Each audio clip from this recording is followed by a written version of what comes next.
After I posted my video on YouTube, I noticed a lot of other people had made lifts as well. All the ones I looked at had 2 wires, so their lifts wouldn't spin like mine does. I thought about I could separate the wires and run 2 wires and add a pulley here and a pulley there and do a whole lot of extra work. But I thought, what for? Probably use it 3-4 times a year. It's all right.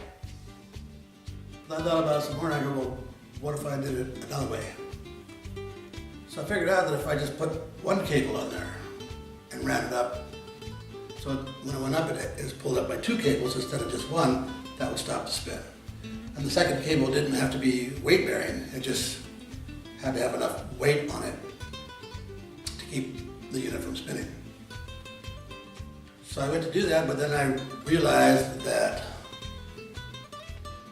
from the top of the lift to the ceiling was a longer distance than from the first pulley to the second pulley.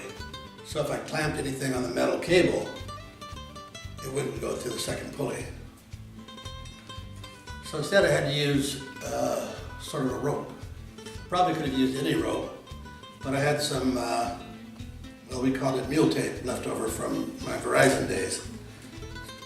It's more like a ribbon, but it's still like a rope. And it holds up to 1,800 pounds, so it pretty much holds anything. But the nice thing about this mule tape is that when I tie it around the cable, it'll be more streamlined, so it won't have any problem going through the second pulley. When I tied the mule tape to the steel cable up in the attic, it was just real simple. Half hitch,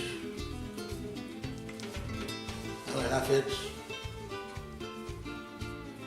another half hitch, another half hitch, maybe I had 1 more half hitch. And then just put tape on it. That'll hold for many years. To attach the mule tape to the chain, I use probably about the simplest knot there is. Just go around 1, 2, 3, maybe 4 times. Put it right back in the hole. Tighten it up. And that'll hold forever too.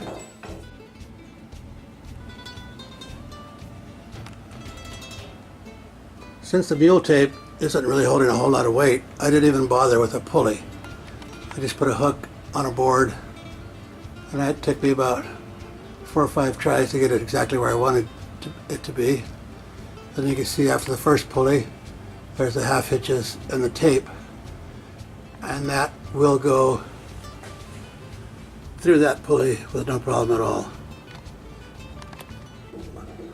The lift doesn't spin anymore, but it does wobble a little bit. So I just have to be a little patient when you get to the top and wait for it to be in a good position to go in.